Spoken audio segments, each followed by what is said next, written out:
everyone. Welcome to the 35th lecture in this series. In this lecture, we are going to learn about a sorting algorithm which is called as quicksort. It is also a classical example for the divide and conquer approach that we have been studying from the past lecture. So, in this lecture, we will see how this quicksort algorithm works with an example, and after that we will be seeing the actual algorithm, and not only that we will be seeing what are all the pluses and minuses of this particular quicksort algorithm.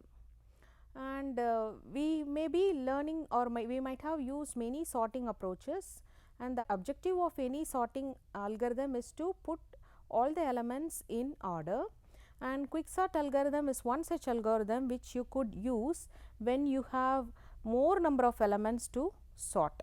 So, let us see how this quicksort algorithm can be applied with some examples.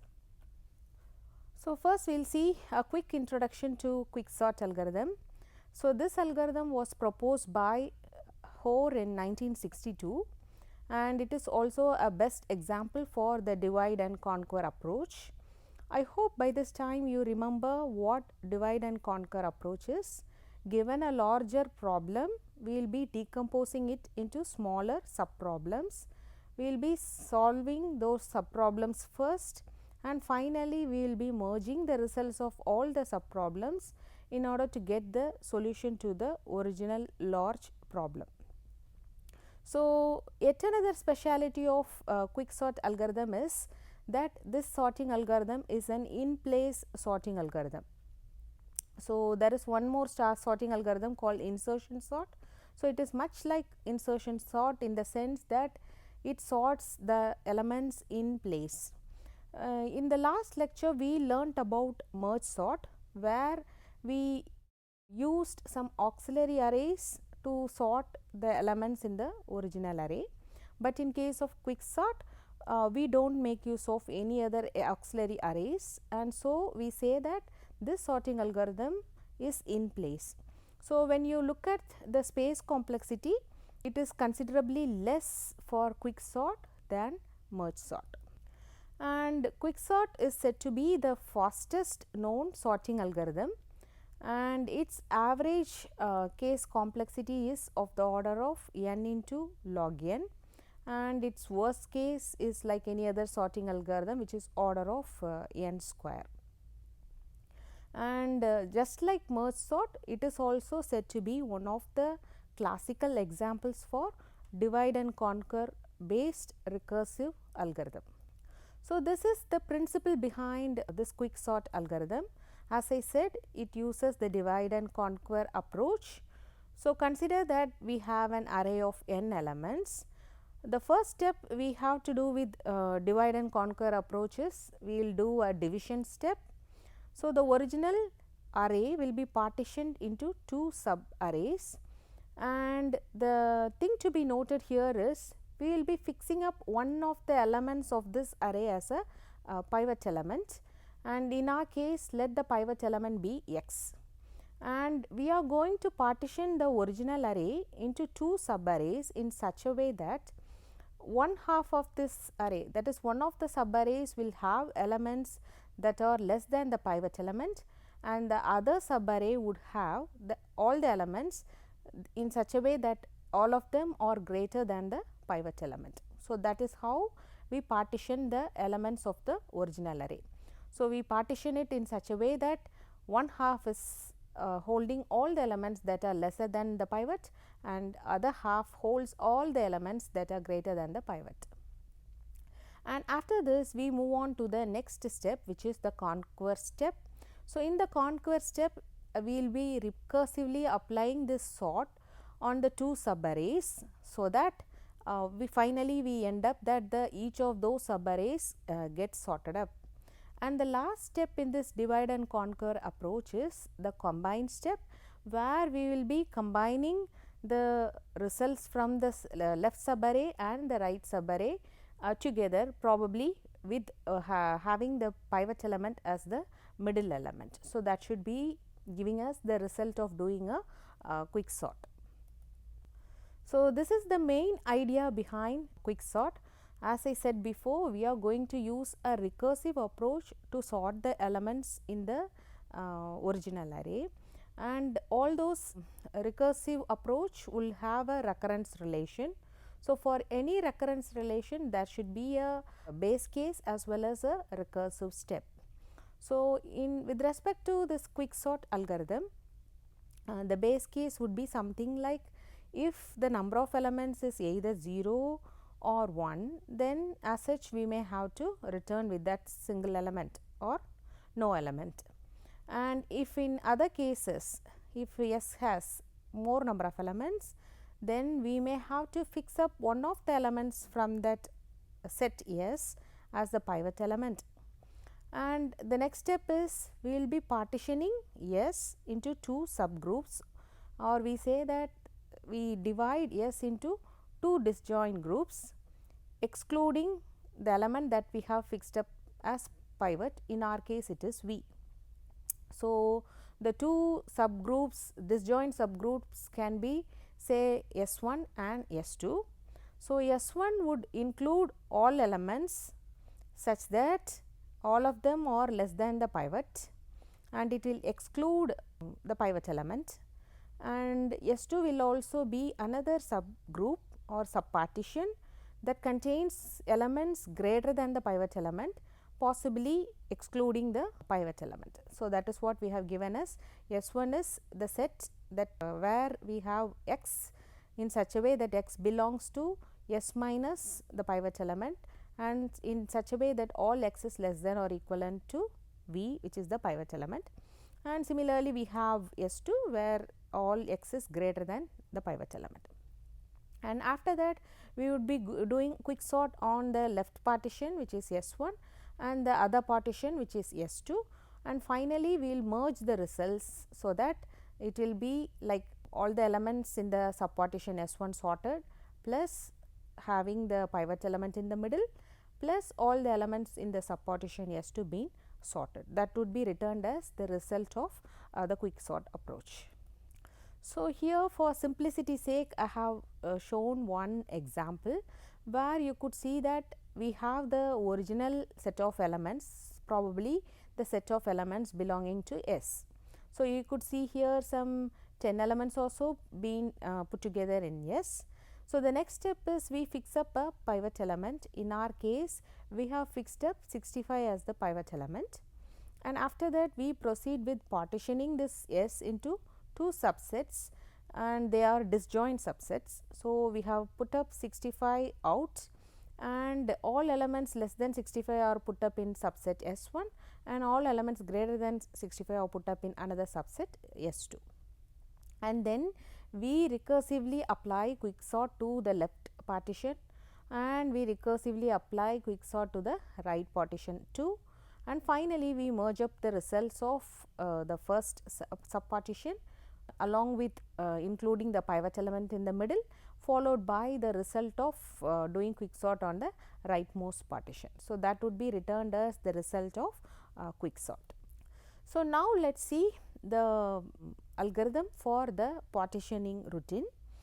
As such, this partitioning routine has three arguments. One is the original array, and other two are the left and right indices of the partition, or we could say that it is the leftmost and the rightmost index of the set partition. And in our case, we are first fixing up the pivot element. In this particular example or the algorithm, we have chosen X to be the pivot element. So, we are actually fixing up the leftmost element as the pivot in this case. So, A of p is actually stored in X, which is going to be our pivot. And after that, we are going to start the procedure from the leftmost and the rightmost, for which we are using two variables I and j. So, we are initializing I with the value of p, which happens to be the leftmost index, and then we are going to have one more variable j that is going to run from p plus 1 to q, where q marks the last index in the particular partition. So, we are going to repeat this process till we reach the rightmost index of this partition. So, for every run what we do is that we are going to check whether the element that is pointed to by the index j is less than or equivalent to x, which is our pivot. If so, we advance I by 1, and also what we do is that we interchange the elements at indices I and j, and finally we even exchange the index of I with that of p in order to position the pivot element at the right place, and finally we will be returning I, right.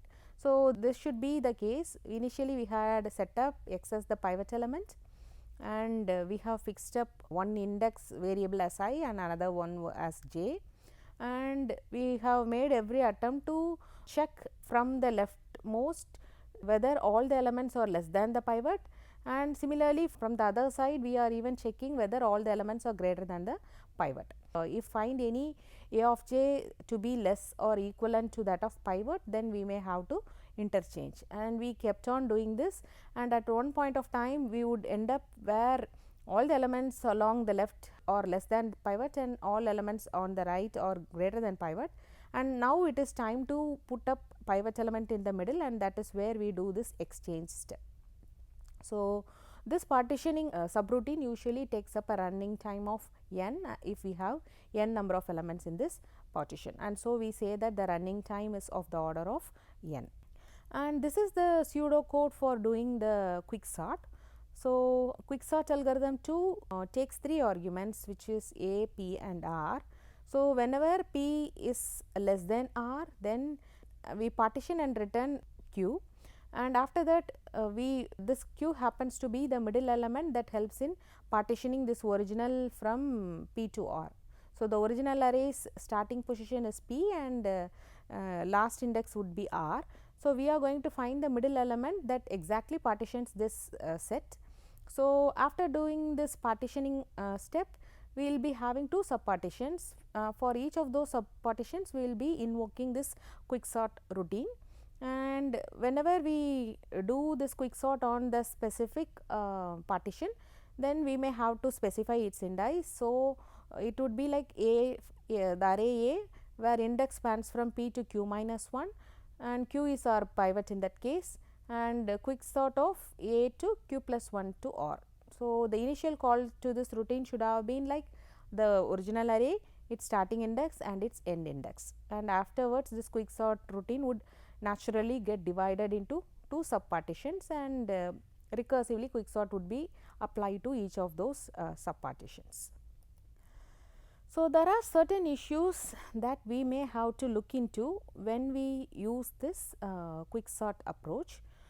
First is how to pick the pivot element.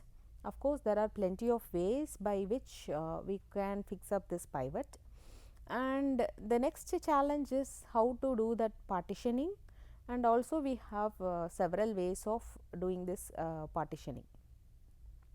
So, the approach that we consider for doing this partitioning should help us to get the good results, and not only that, the partitioning should be done with less effort, and it has to be efficient.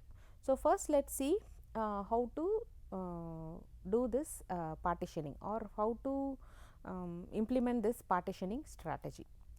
So, for the partitioning strategy, first what we have to do is that we have to assume a pivot element. For simplicity's sake, let us assume that the middle element is going to be the pivot. So, in order to find the middle element, we know the leftmost index of the array and we know the rightmost index of the array. So, we say that left plus right by 2 should be the middle element, and that is fixed as the pivot. So, now we have to partition the original array that spans from the leftmost index, which is 1, and the rightmost index, which is n in our case. So, first what we do is that we get the pivot element out of our array by swapping it with the last element. So, hereafter this pivot element should be put up in the last index of the array, and we are just going to focus on all elements starting from first till the last but one element. So, that is what we do here. So, let I be the start or the first element. So, like I is at the first position, that is what you see here, and j is the variable that or the index that points to the last but one element, and the last element happens to be our pivot. And as such, we had fixed 6 as pivot in this particular example, just because it happens to be the middle element in this set of elements that you see in this example. And after this, we may have to partition, we may have to construct two subpartitions in such a way that one of the partition contains elements that are less than pivot and other contains elements that are greater than pivot. So, this is our expectation. We want A of k to be less than or equal to pivot for all k which are lesser than I. In our case, this is R I. So, all the elements that are to the left of I are all less than pivot, and we need to have another set of elements A of k, and for all of them are greater than pivot for all k greater than j. So, for all k greater than j, we want to have all the elements to be greater than the pivot. So, in order to construct this set of partition, so we already learned that quicksort is in place. So, we are going to do everything within the same array. So, for doing so, what we do is that we will check whether the index I is less than j. So, naturally, we position I along the left side and j along the right side. So, as long as this condition holds, we may have to check this thing, that is whether all elements to the left of I are less than the pivot and all elements to the left of j are greater than the pivot. So, what we do is that we will move I right by skipping over elements that are all smaller than the pivot. So, we will start our scan from the left and we check whether every element is smaller than the pivot. If so, we skip, otherwise we may have to retain I at that particular position, so that we could do a swapping of element from the index that is pointed to by j. Similarly, we will be moving j towards left, and whenever we move j towards the left, we will skip over elements that are all greater than pivot. If some element is found to be less than the pivot, then we will be positioning j there itself, we will not skip. So, when both I and j have stopped, then there should be a swapping process done. So, the swapping is mainly done to position the elements in its correct subpartition. So, we check whether A of I is greater than or equal to pivot and A of j is less than pivot. So, if this condition holds, then A of I and A of j have to be swapped. So, let us see with this example how this actually works. Assume that I is at the first position of our array and j is at the last but one position of that array. So, what we learnt is that we have to advance I or skip the element if it is less than pivot, and we have to stop if we find some element that is greater than pivot. For the other side, that is with respect to the index variable j, we can skip an element if it is greater than pivot, and we may have to stop if we find an element that is less than the pivot. So, first let us see, in our case our pivot is 6. So, we compare 6 and 5. 5 is less than the pivot. So, we advance I to the next position, which is 7. So, that is what you see here. And on the other side, we check whether the element pointed to by j is greater than the pivot. So, in our case 12 is greater than 6. So, we advance j to the next position. So, that is the first step we have actually done. So, now we check whether I is pointing to an element that is less than pivot. In our case 6 is the pivot, but I points to an element which is 7. So, I cannot advance I further, and so I stop here. Likewise, for this side j is now pointing to an element 3. J can skip only if it points to an element that is greater than pivot, but in this case it points to 3 which is less than the pivot, which is 6 in our case, and so we stop. And now this is the place of swapping. So, what we need to do is that 3 has to be moved to the place of 7 and 7 has to take up the place of 3. So, that is what the result of this first step. So, you could see here now 7 and 3 have interchanged their positions. So, when I and j have stopped and I is to the left of j, so we call that as legal. So, when I moves to a position that is to right of j, that is the end of doing that partitioning step, and by the time you could see that the list can be divided into 2 partitions in such a way that the left partition contains all elements less than pivot and right partition contains all elements that are greater than the pivot. So, we are swapping a of I and a of j. So, that is what we have done, and after this swapping we could visualize that all the elements to the left of I are less than the pivot and all elements right of j are all greater than the pivots. So, we will be repeating this step till I and j cross over each other. So, that is the point where we may have to stop the process, as by the time we end up in a situation that we have got 2 partitions, one with the elements less than pivot and other with elements greater than pivot. So, with this particular example, after this step I may have to advance to the next position, which is 4. So, 4 is actually lesser than pivot. So, I can advance I further, where we have 19 and 19 is somewhere greater than pivot, right. So, I may have to stop here. And on the other side, if we look at j, so 7 is greater than pivot. So, I can advance j. 19 is also greater than pivot. So, I can advance j further. So, j would be pointing to 4 and I would be pointing to 19. So, that is where we say that I and j have crossed themselves, the index positions have exceeded their limits, and hereafter I is no longer less than j, that is the initial condition that we verified. So, this is where we say that the point of crossing. So, at this point we can stop the partitioning process, and naturally what happens is that we will be having a subpartition containing 3 elements which are 19, 7 and 12, where you could see that all of them are greater than pivot, and we have got another partition with 3 elements which are 5, 3 and 4, and all of them are less than the pivot element that we have set up. So, this is how the partitioning strategy actually works. So, the next challenge we do face with quicksort is how to pick the pivot element. As I said, there are several ways to pick up a pivot element. So, our objective should be that the pivot should be chosen in such a way that it yields us 2 partitions, and all those partitions are of almost of the same size or probably of equal size. So, this is the very important criteria that we have to stick on to while fixing up the pivot. Otherwise, what happens is that one of the partitions may contain more elements and other with fewer elements, and naturally we cannot expect the quicksort to be the fastest then. So, careful picking up of pivot element is very essential, and it should ensure that both the partitions are of the same size. And there are plenty of approaches for picking up the pivot element.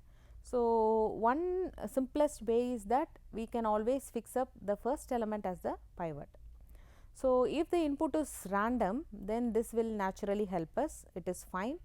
If the input is pre-sorted or in reverse order, then at times all the elements may go up into one partition, right, either to the subpartition S1 or to the subpartition S2, right. So, in that case we cannot expect the quicksort algorithm to give us the best behavior, and we may have to spend up most of the time with one partition, and that may end up with getting a time complexity of order of n square. So, another possibility is that we can choose the pivot element randomly, and we say that this is the safest approach, but the random number that we may have to generate for choosing the pivot can be sometimes expensive, and that will not help you to reduce the running time of the algorithm. So, we have to think of an optimal way of choosing the pivot element. There is one other approach for fixing the pivot, that is we can take the median of the array as the pivot element, and it is said that this actually works and yields the ideal pivot element, and in every half we will have the equal set of elements, and probably when you have this median as the pivot, then the exact middle element in the array is going to be the best choice for pivot. And when we choose this median of the array as the ideal pivot, then partitioning works fine, and we will be getting two partitions exactly of the same size, and then the quicksort algorithm is going to give you the best results, and the time complexity would be of the order of n into log n. But when the number of elements is huge, as I said during the start of the lecture, that we normally prefer quicksort when we have more number of elements to sort, and when we have more number of elements to sort, then it is very hard to find the exact median. There is yet another way of picking the pivot, which is called as the median of 3 partitioning, and this actually eliminates the bad case for the sorted input, and it also minimizes the number of comparisons by 14%. So, now let us see the quicksort for doing the quicksort algorithm with the median 3 approach. So, first we fix up pivot element. So, the pivot is median 3 of A left and right, that is the left and right denote the indices. After that, we do the partitioning step, where we have seen with an example, we use 2 indices, we start from left and j from last but one element, and we do advance I every time whenever the element that is pointed to by I is less than pivot, and we advance j in such a way that whenever the element pointed to by j is greater than pivot, we advance j. And I told you that we may have to repeat this process till I and j cross. So, when that condition when I faces an element that is greater than pivot, or j faces an element that is less than pivot, then they both stop, and at that time we may have to swap the elements pointed to by I and j. So, that is the routine partitioning step, and finally we may have to do this recursively call this quicksort for the left partition as well as for the right partition, and finally we may have to put up the results of left partition followed by pivot element followed by the results of the right partition. And here you could see here we have used insertion sort also along with the quicksort routine. The thing is that quicksort relies on the recursive approach. When you have fewer number of elements, say 5 to 10 or 15, in that case it is not worth doing quicksort for that set of elements or for the particular partition, as we apply quicksort recursively.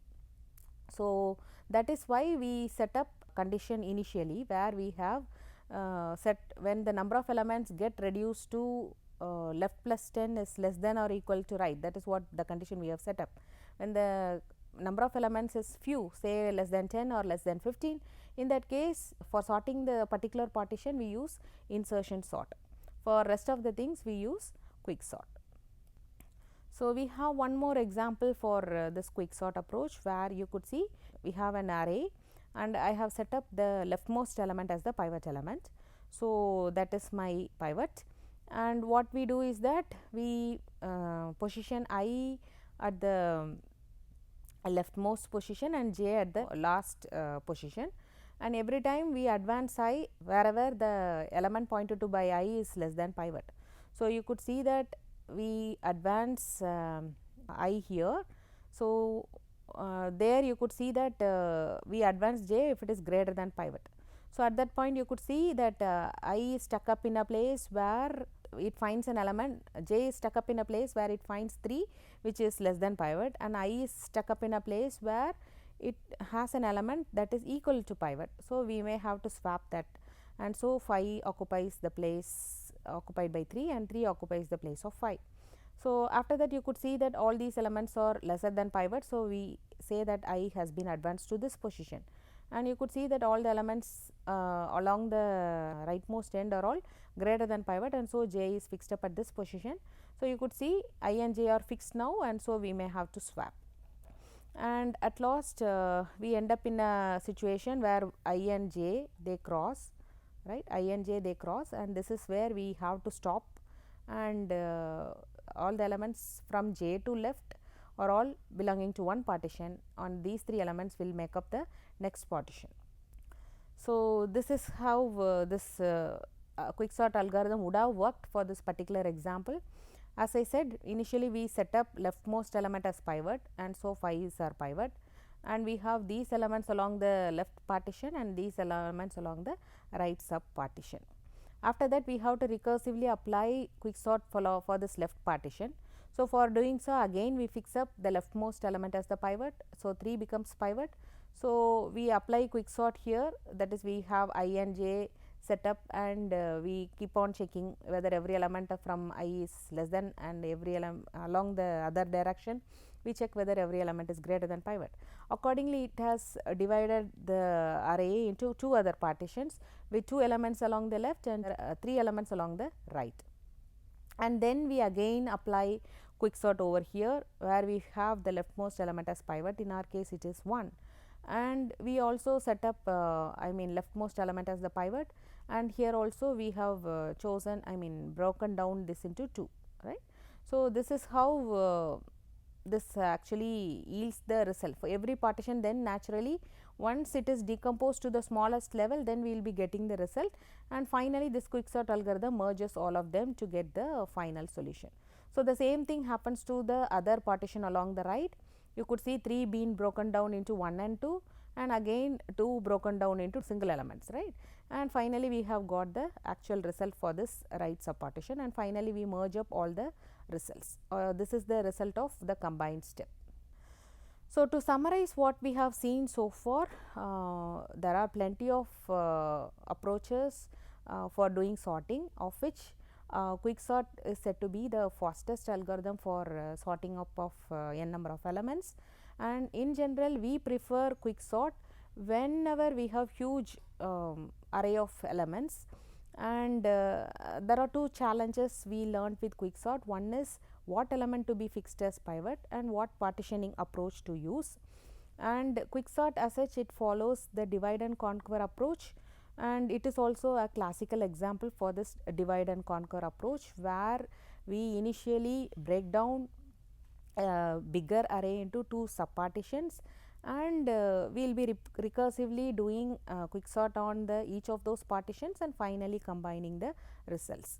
And of the ideal way to choose the pivot element, we have learned that the median of the array would perfectly work, because that will help you to find the middle element of the array, and that would ideally divide the original array into 2 partitions of almost the same size. And if the median of the array is chosen as the pivot, then quicksort is guaranteed to give the time complexity of order of n into log n.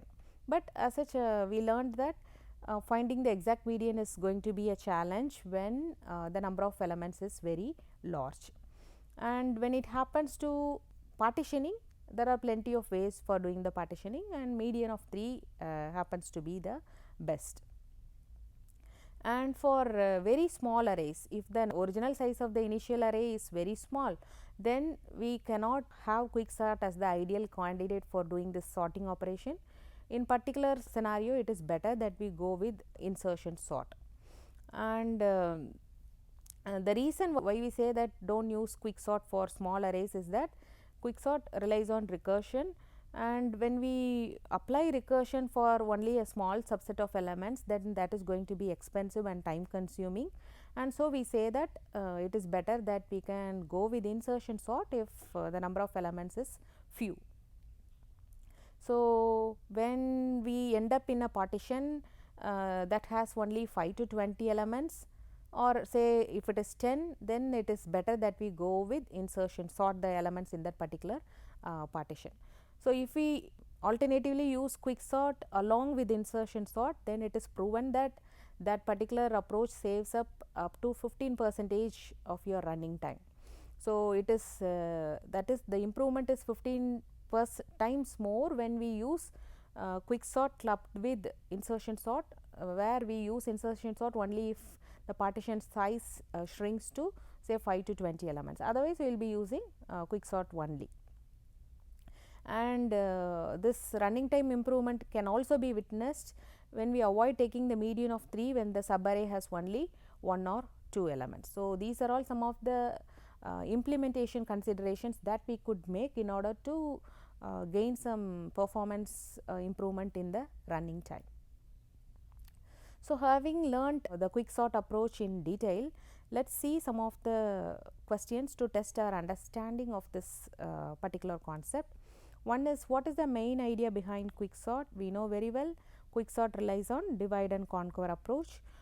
So, it includes three phases. One is the division phase, the next is conquer phase, and final one is the combine phase. So, what is the average and the worst case time complexity of quicksort, and when does the worst case occur? So, you know the average case complexity is n into log n, and the worst case would be order of n square.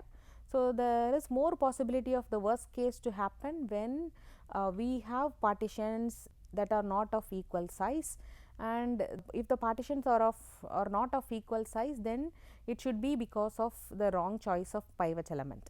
So, we have to be very careful in choosing the pivot element. So, why is quicksort generally faster in practice compared to other order of n into log n sorts like the merge sort? So, we say that the quicksort is faster just because it relies on in place sorting, while merge sort employs the use of auxiliary arrays, and that copying up takes up some extra time. And what is the purpose of partition functioning in quicksort? So, as I said before, it is a divide and conquer approach. It uses a divide and conquer approach. So, there is a need to partition a larger data set into smaller subsets, and that is where your partitioning function plays its role. It divides the original data set into two equal halves, and then this quicksort algorithm can be recursively applied to each of the partitions. So, can quicksort be implemented iteratively? If yes, how? Yes, we have already seen how this quicksort can be implemented using an iterative approach, and of course, we need to be careful about the pivot element that we choose and the partitioning approach that we adopt in order to get the fastest results from a quicksort algorithm. Hope you have understood the concepts of quicksort algorithm better, and thank you for watching.